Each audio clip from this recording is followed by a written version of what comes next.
All right, off the bench sports family, we're back. Joining us is George Washington Carver Rams head basketball coach Nate Roche.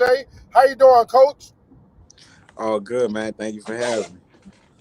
No doubt, man. Great win tonight over a very good Zachary Broncos ball club. I believe it was a 67-65 final score. Um, the one thing that stuck out to me was the play of Willie Anderson. How big was he tonight? Man, he's extremely big for us. Willie Anderson is a kid that's really running the show for us right now, playing the point guard position, trying to get us in our sets, and also being aggressive on the offensive end when the ball comes back to his hand. Um, Also taking a challenge of guarding the best players every night. I'm incredibly impressed with everything that he brings every night for us. Right.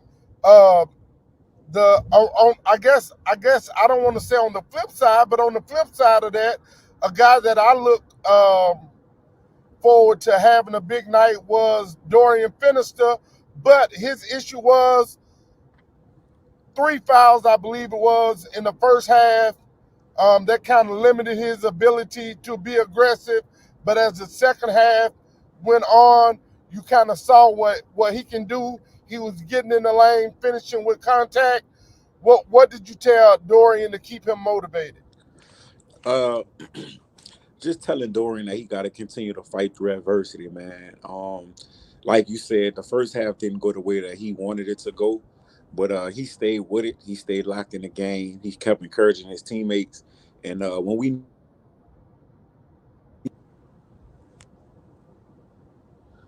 you still left when we needed big Yeah, plays, he I'm was here, able to coach. make them down the stretch. Right. What were you expecting? Did Zachary do anything that you weren't expecting tonight?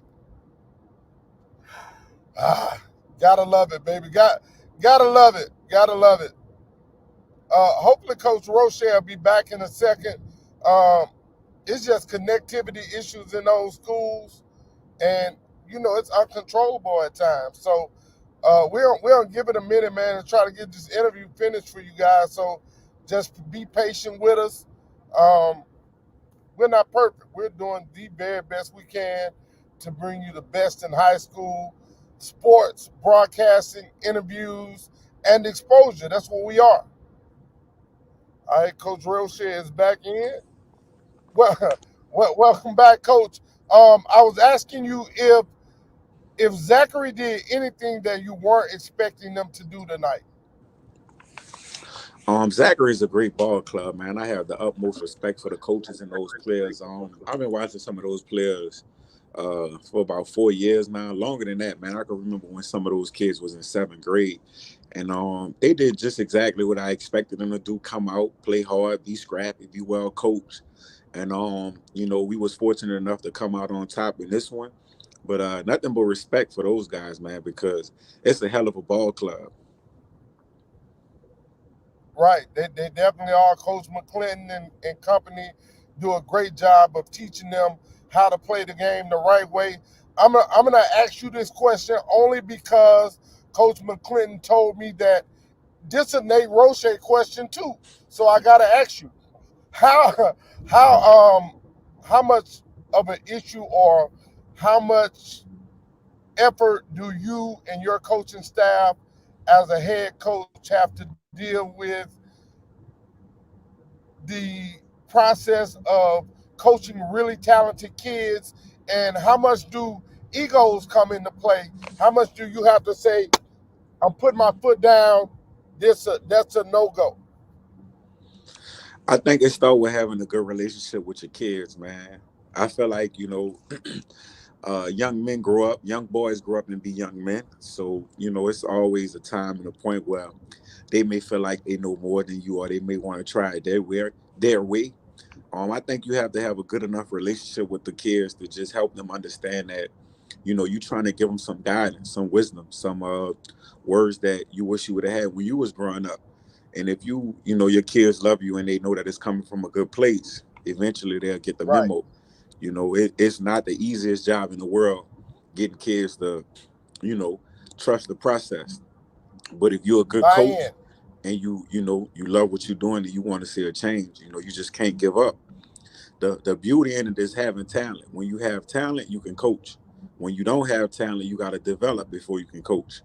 So, it's kind of like you just gotta keep going through it, man, and always understand that it's part of development. It's part of life. It's part of them kids understanding that it's people that want the best for them. Right, right. I agree with that 100%, Coach. I'm gonna bring this up.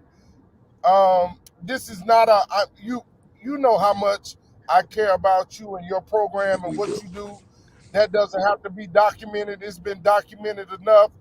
But I just gotta ask this question. Just two short years ago, you guys are on the road every night.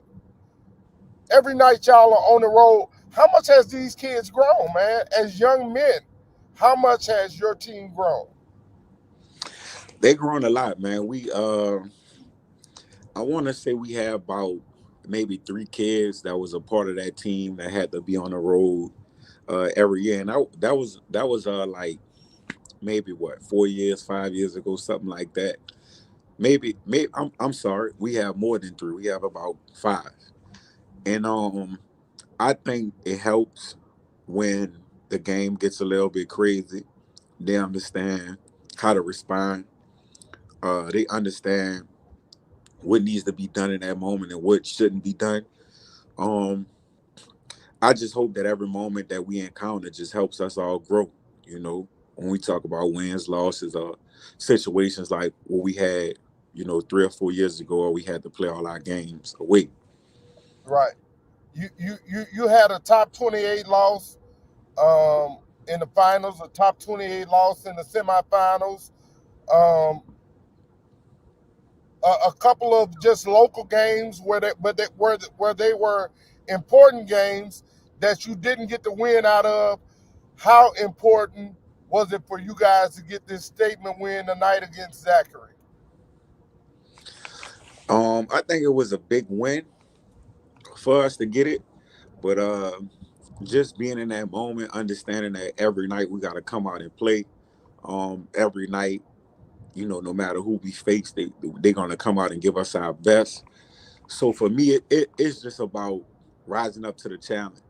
Being able to coach my team to where they can compete, and it's just part of the process, man. For me, it's a good feeling seeing those kids come out and compete with everything that they got, and Right, at the end of the game, it go our way. It's a great feeling, but um, even if it don't, I'm still happy with the group because they giving it all that they got, man, and we just right, trying to prepare for the end of the year. We're not focused on the beginning right now. We're not focused on being on top or being number one.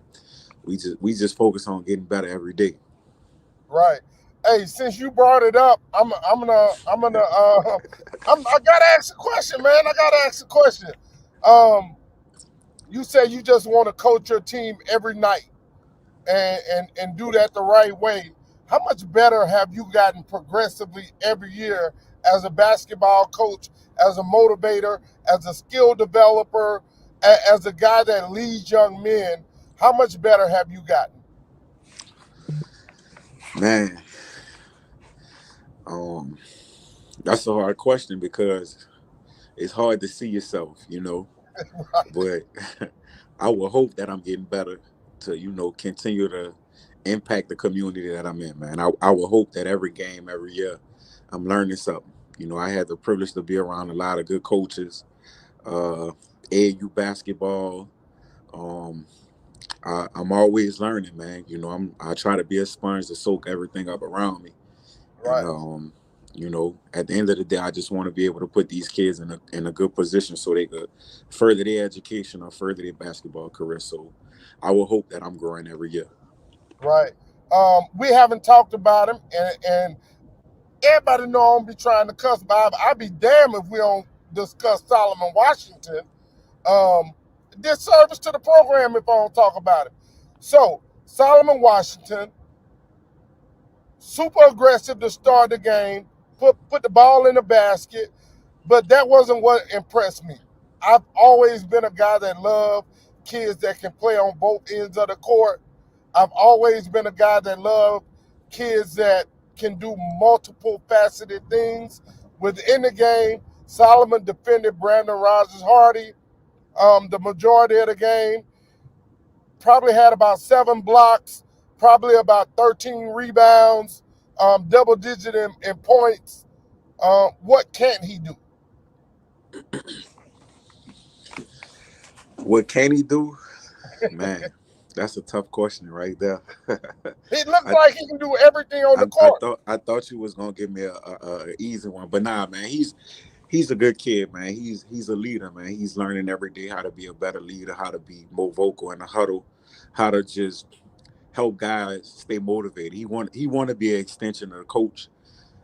So one of the things that I talk to him a lot about is just how to get other people going, and Right, it's not about what you do, it's about what you say, being being a guy that lifts other guys up when they're not having a good game, or being the first one to go lift somebody up when they hit the floor, or celebrate someone else. And I think he does a real good job of that daily. And for us, he's emerging as a leader, man. He's always been a kid that was prideful on defense since a ninth grader. Offensively, his game is growing and expanding, and he's just maturing right in front of our eyes. And it's a blessing and a privilege for us to be able to witness it.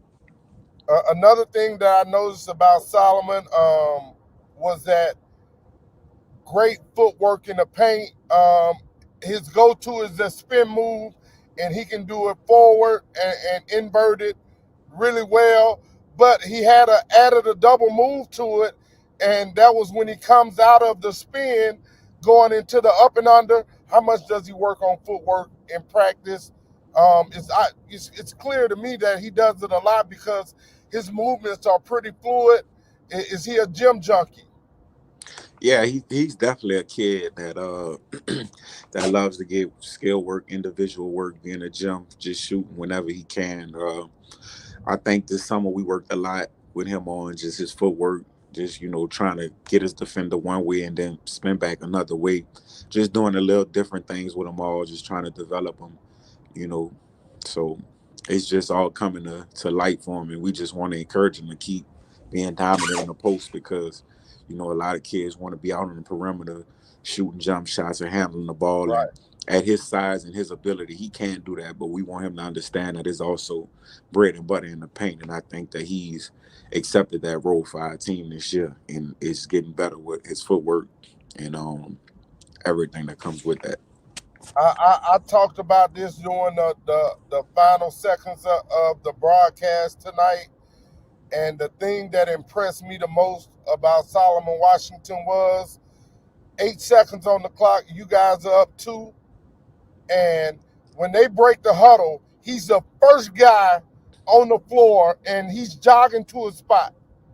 And because he did that, his teammates followed suit, and you guys were able to hold Zachary to a no shot. Like, that's why he's one of the best players in our state. That's why he's going to be in the talks for Gatorade Player of the Year, and that's why he's a Texas A&M signee. Yes, sir.